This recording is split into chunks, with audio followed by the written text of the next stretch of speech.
بسم اللہ الرحمن الرحیم۔ السلام علیکم۔ حضرت عبداللہ بن عبد المطلب و بی بی آمنہ بنت وہاب سلام اللہ علیہم۔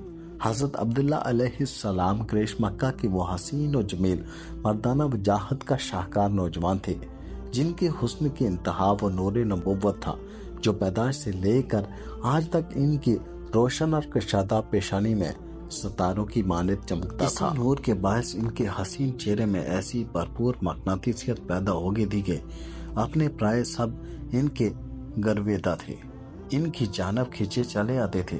اسی نور کی کشش کے باعث قریش مکہ کی تمام دوشیزیں اپنے دل میں آپ علیہ السلام کی خواہش رکھتی تھیں اور آپ علیہ السلام سے نکاح کر کے اس نور کی امین بننا چاہتی تھی۔ ان میں سے چند نے تو موقع ملنے پر نہایت شائستہ اور معذب انداز میں حضرت عبداللہ سے اس خواہش کا اظہار بھی کر دیا تھا۔ انہی خواتین میں سے ایک کا نام فاطمہ بنت عمر بتایا جاتا ہے۔ یہ نہایت باکردار اور کتب سماوی کی عالمہ تھی۔ تمام قریش کی طرح ان کے علم میں بھی یہ بات تھی کہ حضرت عبد المطلب نے اپنے بیٹے حضرت عبداللہ کے بچانے کی خوشی میں 100 اونٹ قربان کیے ہیں۔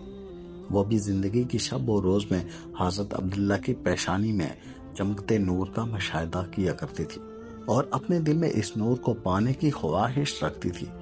ایک روز انہوں نے حضرت عبداللہ سے اس خواہش کا اظہار بھی کر دیا اور کہا، اے عبداللہ، آپ کے والد نے آپ کی زندگی کی خوشی میں جتنے اونٹ قربان کیے تھے، میں اتنے ہی اونٹ دینے کو تیار ہوں اگر آپ مجھ سے نکاح کر لیں۔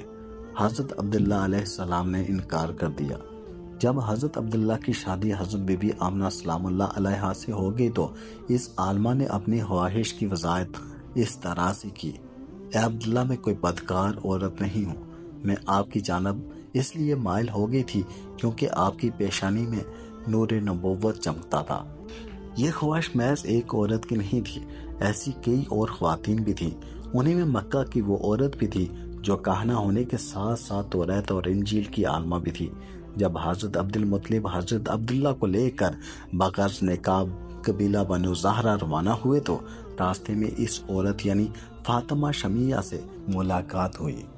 فاطمہ نے حضرت عبداللہ کے پیشانی میں نور محمد صلی اللہ علیہ وسلم چمکتے دیکھا تو فوراً سب کچھ پاپ کر اس نور پر ہزار جان سے فریفتہ ہو گئی اور حضرت عبداللہ کو نکاح کا پیغام دیا۔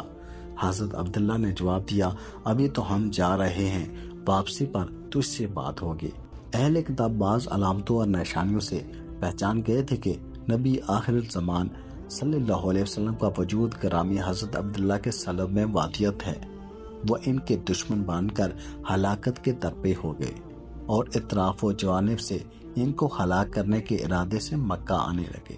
یہاں انہوں نے عجیب و غریب آثار و قرائن کا مشاہدہ کیا اور وہ خائب و خاسر بے نیل و مرام لوٹ گئے۔ ایک دن حضرت عبداللہ شکار کے لیے تشریف لے گئے تو اہل کتاب کی ایک بڑی جماعت شام کی جانب سے تلوار سونت کر حضرت عبداللہ کے قتل کے ارادے سے نمودار ہوئی۔ حضور اکرم صلی اللہ علیہ وسلم کی والدہ ماجدہ کے والد حضرت وہب بن مناف حضور کے نانا جو کہ قبیلہ بنو زہرہ کے سردار تھے، وہ بھی جنگل میں موجود تھے۔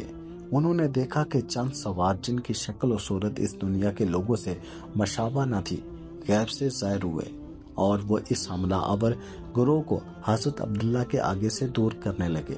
وہب بن مناف نے گھر آ کر اپنے گھر والوں سے کہا کہ میں چاہتا ہوں کہ اپنی بیٹی سیدہ آمنہ کا نکاح حضرت عبداللہ بن عبد المطلب سے کر دو، اور پھر یہ بات اپنے دوستوں کے ذریعہ حضرت عبد المطلب کی خدمت میں پہنچائی۔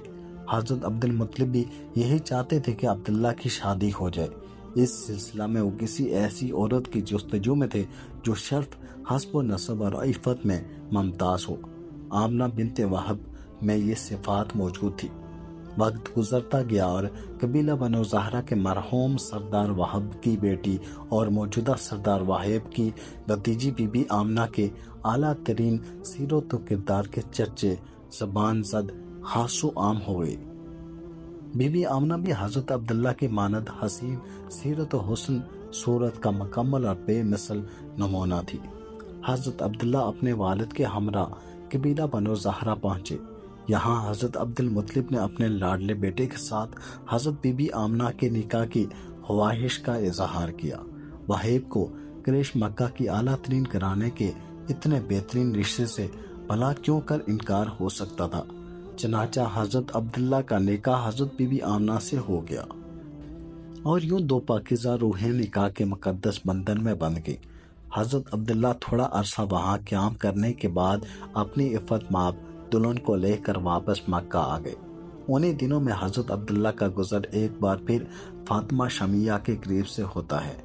آپ نے اسے دیکھ کر فرمایا کہ تو نے ہمیں نکاح کا پیغام دیا تھا، اس وقت ہم نے تجھے جواب نہیں دیا تھا، آج تو اپنی مرضی سے بتا۔ فاطمہ نے ایک بار پھر آپ کے چہرے کی طرف دیکھا اور افسوس سے جواب دیا، اے عبداللہ، اب مجھے آپ سے شادی کی خواہش نہیں رہی، کیونکہ جس نور کی تمنا میں آپ سے نکاح کرنا چاہتی تھی وہ نور تو خوش نصیب آمنہ رضی اللہ عنہا لے گئی۔ اب میں آپ سے شادی کر کے کیا کروں گی؟